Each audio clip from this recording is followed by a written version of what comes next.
Plus grand échassier d'Europe, 2 mètres d'envergure et entre 4 et 5 kilos, la grue cendrée. Et depuis 2018, d'énormes colonies viennent passer l'hiver ici, en Camargue. Leur seul défaut, être bien matinal. C'est vrai qu'il est encore un peu tôt, à peine 6 heures du matin. La température est négative.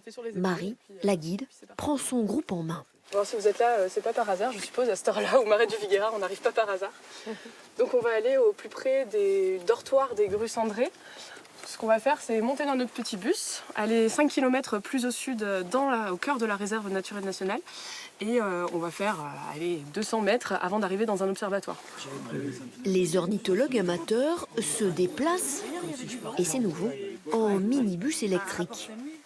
Un véhicule financé en partie par la Fondation Vinci et qui ne fait aucun bruit.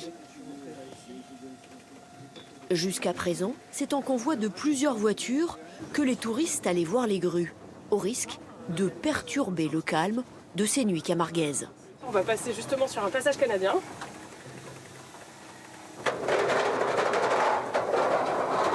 En fait, c'est des grandes barres en fer qui sont posées sur le sol pour éviter que les troupeaux de chevaux, de taureaux passent d'un côté à l'autre de la barrière.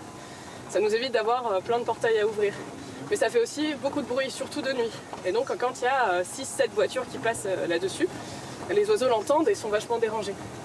Aujourd'hui, quand on arrive avec le minibus, ça fait qu'un seul véhicule, donc beaucoup moins de bruit, qu'un seul véhicule qui passe sur ce passage canadien.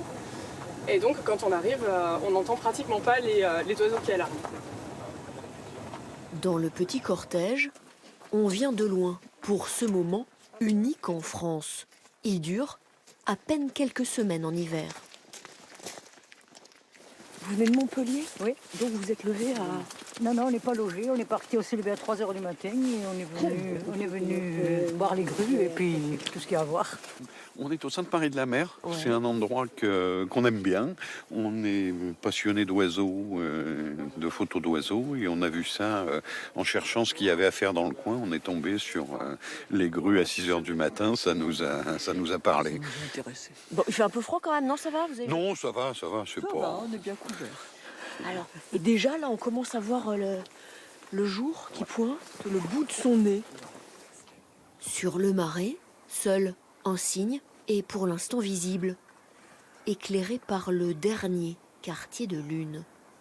Rapidement, il faut se mettre à l'abri à l'intérieur de l'observatoire. Le spectacle va commencer. Ouais, là on les entend. Hein. Oui.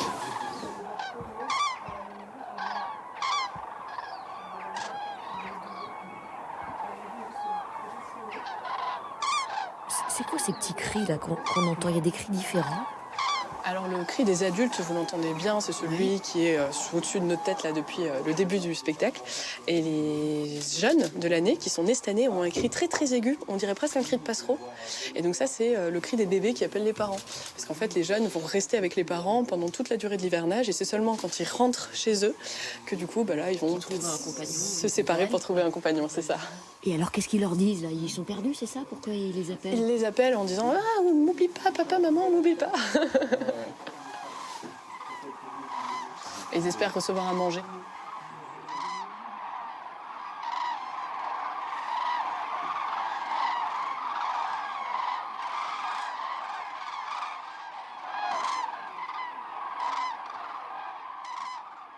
On se dit beaucoup de choses, des voix intérieures qui vous émeuvent beaucoup, beaucoup. C'est le spectacle de la nature, voilà, c'est magnifique. C'est le vivant qui nous entoure, on prend le temps de l'observer. On ne prend jamais assez le temps de l'observer. Et là, on a tout notre temps, les sons, les odeurs, même. Magique. Ces milliers de grues partent dès le lever du jour chercher à manger dans le reste de la Camargue. Elles reviendront ce soir dormir dans le marais. Alors, la question que tout le monde se pose, quand même, pourquoi est-ce qu'elles viennent là depuis 2018. Est-ce que ça a un rapport avec le changement climatique? Alors il n'y a pas eu de vraies études. En gros, ce qu'on a observé, c'est des changements dans les grandes voies de migration. Il y a 2 grandes voies de migration pour les grues, et il y a eu des changements dans ces voies qui ont fait qu'elles passent plus par la Camargue. Et donc quand elles sont passées au-dessus de la Camargue, elles se sont dit « Ah bah ici il y a à manger, il y a des endroits pour dormir, pourquoi est-ce qu'on ferait 500 km de plus pour aller en Espagne? On va s'arrêter là ». À la fin du mois de février, les grues cendrées retourneront au nord de l'Europe. C'est là qu'elles entameront leur nidification. Pour le public, il est déjà l'heure de rentrer. Cette parcelle de terrain, à la biodiversité incroyable, a été acquise par le Conservatoire du Littoral dans les années 80. Et c'est l'association Les Amis du Viguera qui en assure la gestion.